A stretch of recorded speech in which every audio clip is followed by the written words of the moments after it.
Nessa segunda-feira, o ministro das Minas e Energia, Bento Albuquerque, admitiu pela primeira vez de forma mais contundente o problema hídrico brasileiro nesse ano de 2021.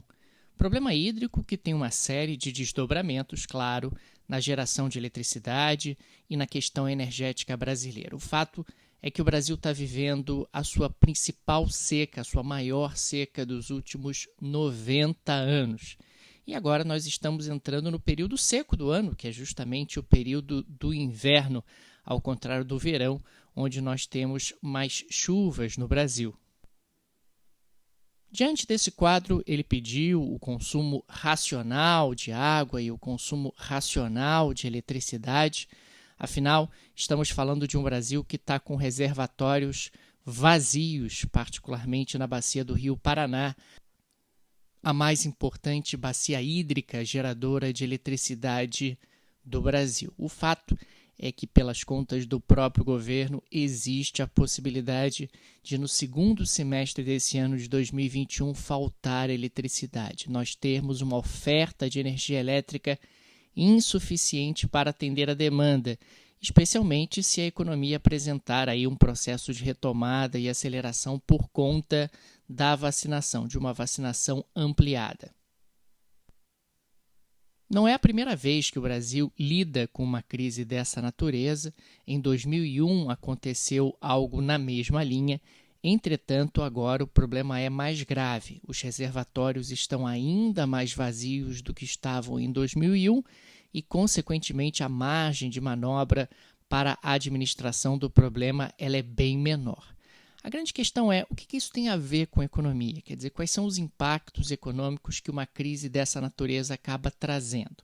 Em primeiro lugar, é importante destacar que a eletricidade fica mais cara. Aliás, o governo já autorizou aí uma série de reajustes para o preço da eletricidade. Estamos falando de um ambiente onde a oferta de energia elétrica está menor e, consequentemente, essa energia fica mais cara por ser mais escassa.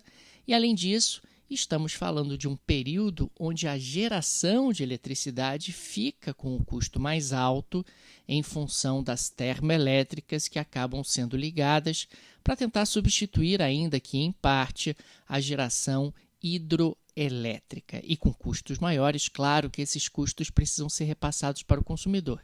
Dentro de um contexto onde a inflação no Brasil já está bastante alta, uma inflação mais elevada acaba, na prática, diminuindo o poder de compra das famílias, fazendo com que nós tenhamos aí uma desaceleração econômica, um crescimento econômico menor do que nós teríamos se a energia não tivesse ficado mais cara.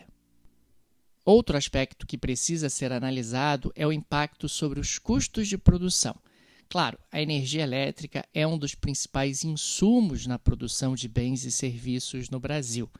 Com custos de produção mais altos, você acaba tendo uma retração da oferta, ou seja, a oferta acaba sendo menor do que seria se nós não tivéssemos tido esse aumento do custo de produção. No final das contas, a gente está falando do pior dos mundos. Por um lado, nós temos uma contração da demanda causada pela diminuição do poder de compra das pessoas em função de uma inflação mais forte e, por outro lado, nós temos uma contração da oferta causada pelo aumento de custo em um ambiente de restrição de oferta de eletricidade. Pois é, gente, olhando para um ambiente como esse, se torna emergencial a adoção de medidas que administrem o problema de maneira mais concreta. Entretanto, até agora, o governo se limitou a dizer, de maneira muito geral, que existe um problema, efetivamente, e a convidar as pessoas a consumir energia e água de forma mais racional, de forma mais inteligente, mas sem decretar qualquer tipo de racionamento, qualquer tipo de medida de restrição ao consumo de eletricidade, uma vez que o racionamento ele é muito impactante, muito desgastante para a imagem de qualquer governo. No ano de 2001, a necessidade de um racionamento acabou sendo mortal para a manutenção no poder do grupo político do ex-presidente Fernando Henrique Cardoso. E agora, O governo Jair Bolsonaro quer evitar o mesmo destino.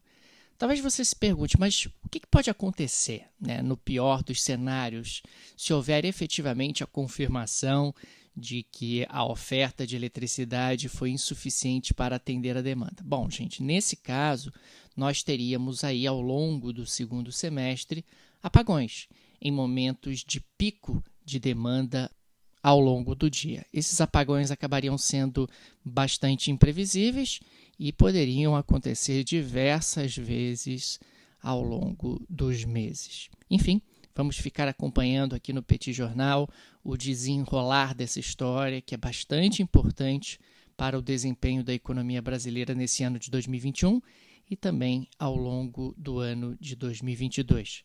Se você gosta do projeto do Petit Jornal, fica aqui o convite para você se tornar nosso apoiador lá no site do Petit, lá no site do podcast, petitjornal.com.br.